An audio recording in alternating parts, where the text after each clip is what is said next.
Hai semua, selamat datang di channel saya ya. Di video kali ini saya mau membagi video tentang budgeting untuk gaji di bulan Desember. Tonton videonya sampai habis ya.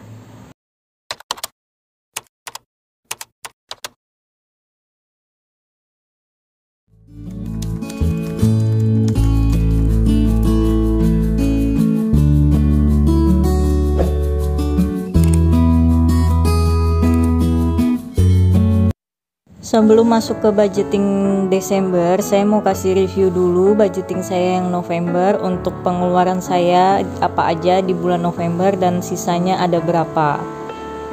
Ini yang pertama ada pengeluaran untuk sayur dan sisa pendapatan. Untuk sayur di bulan November ini saya belanja cuma sampai di tanggal 23 November dan masih ada sisanya ini sebesar 52.000. Nah, uang 52.000 ini saya masukkan ke challenge tabungan saya ketika sudah di tanggal 28 November. Dan untuk yang kedua ini ada ekstra atau sisa pendapatan. Sisa pendapatan juga ini masih kesisa sebesar 107.000. Dan uang 107.000 nya ini juga saya masukkan ke challenge tabungan saya.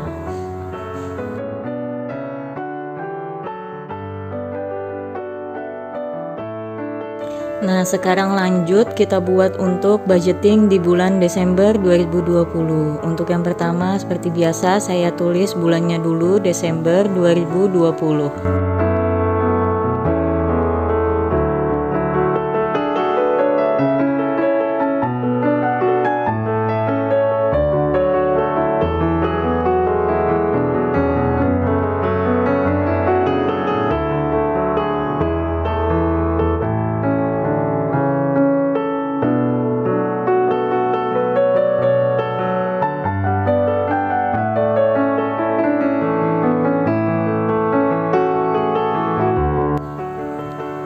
Selanjutnya untuk pos yang pertama kita isi dulu pendapatan kita setiap bulannya berapa. Untuk saya pendapatan saya setiap bulan itu masih tetap sama 3 juta rupiah, nggak ada perubahan karena pendapatan saya ini pendapatan tetap, jadi tiap bulan pendapatannya selalu sama 3 juta. Lalu untuk pos yang kedua diisi untuk menabung. Menabung itu selalu saya bilang untuk disisihkan di awal ya teman-teman, jangan di akhir, karena menabung itu tidak boleh di akhir supaya uangnya nggak habis. Tabungan saya juga masih terbagi dua, tabungan berjangka dan tabungan biasa. Tabungan berjangka sebesar 200.000 dan tabungan biasa sebesar 400.000. Lanjut untuk pos yang ketiga, ini isinya ada kewajiban. Kewajiban ini adalah kebutuhan yang tidak bisa diganggu gugat setiap bulannya.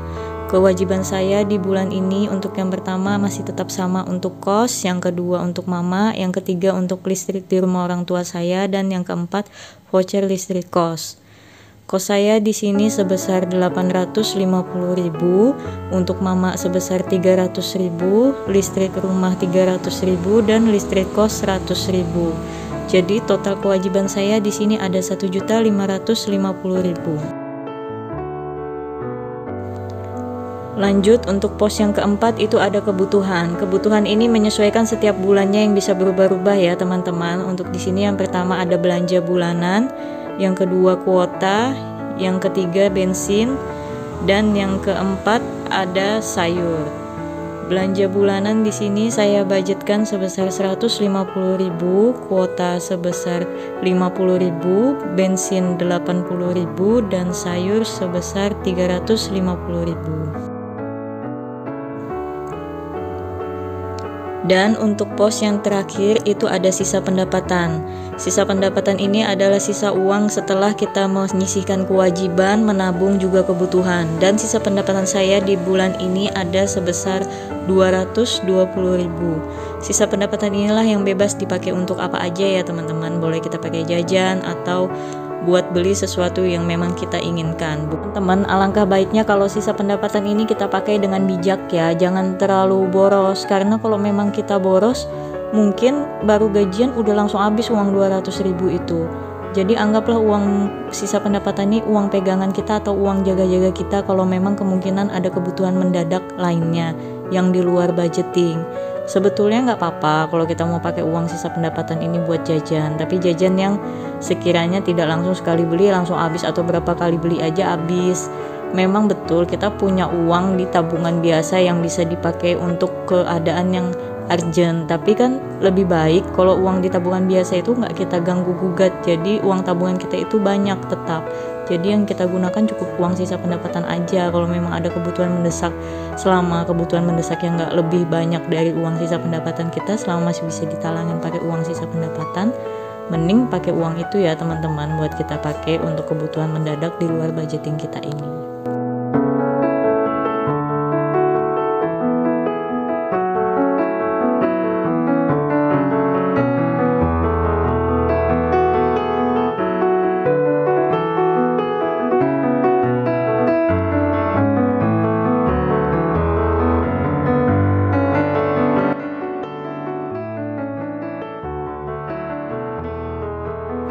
Setelah selesai buat budgeting, sekarang kita buat untuk budget trackernya. Dan di sini seperti biasa yang dibuat budget tracker itu cukup untuk budget sayur dan budget sisa pendapatan, karena dua budget inilah yang memang bisa berubah-ubah dan kemungkinan masih ada sisa. Ini terdiri dari 4 kolom. Yang pertama diisi tanggal, yang kedua keterangan, yang ketiga nilai, dan yang keempat jumlah. Untuk baris pertama itu kita isi budgetnya berapa. Untuk sayur ini budgetnya 350.000. Gunanya diisi budget kayak gini, jadi nanti kalau kita ada belanja lagi kita langsung tinggal kurangi aja, jadi kita otomatis sudah tahu uang kita sisa berapa, jadi kita bisa lebih hemat, nggak boros, karena kita tahu budget kita sisa segini aja, jadi kita nggak boleh terlalu boros. Untuk di tabel ekstra atau sisa pendapatan juga sama ya isinya teman-teman.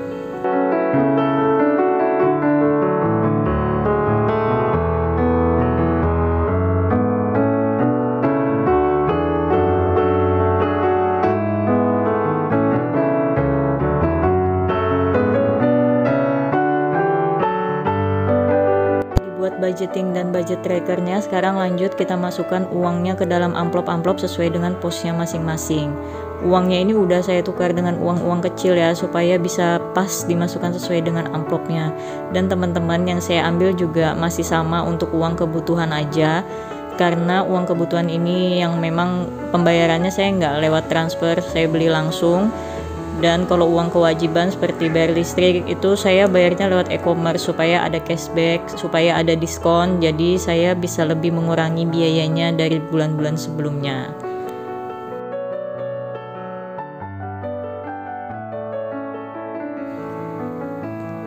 Nah, untuk bulan ini saya nggak ada budget untuk gas, karena gas saya itu pemakaiannya bisa sampai 2 bulan, karena saya ngekos, jadi masaknya juga nggak terlalu lama, masak yang simple-simple aja, jadi gasnya bisa lebih hemat. Jadi gas ini juga pembeliannya 2 bulan sekali, lumayan lah buat berhemat.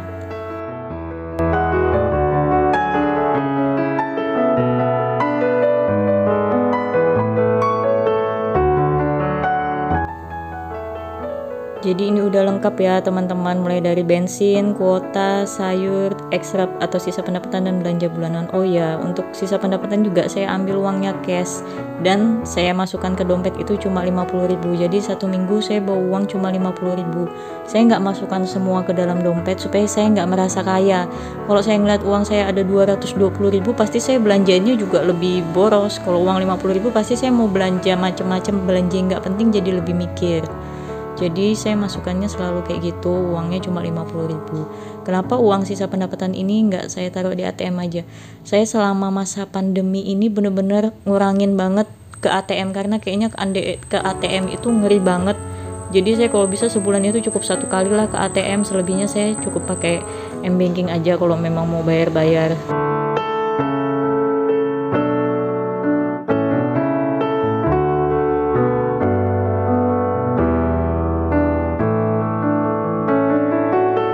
Jadi teman-teman, budgeting dan kebutuhan kita itu kan memang setiap bulannya berbeda-beda. Jadi saya di sini bukan untuk menyuruh teman-teman kebutuhannya harus sama nih. Kebutuhannya mah sedikit, kebutuhan saya mungkin lebih banyak ya. Itu tiap bulan teman bikin budgetingnya menyesuaikan aja dengan kebutuhannya berapa, kewajibannya berapa. Yang penting pada intinya diusahain kewajibannya nggak lebih dari 50%, dan diusahain juga harus ada menabung setiap bulannya, itu langsung disisihkan, jangan tunggu di akhir baru menabung karena pasti nggak bakal ada kesisa teman-teman. Jadi memang wajib banget menabung. Dan untuk menabung juga kalau memang teman-teman susah nabung, mending dibikin tabungan berjangka kayak saya ini bikin tabungan berjangka itu karena mikirnya ya aman, nggak bakal saya ambil. Kenapa juga saya bikinnya kok tabungan berjangkanya yang kecil, tabungan biasa yang besar.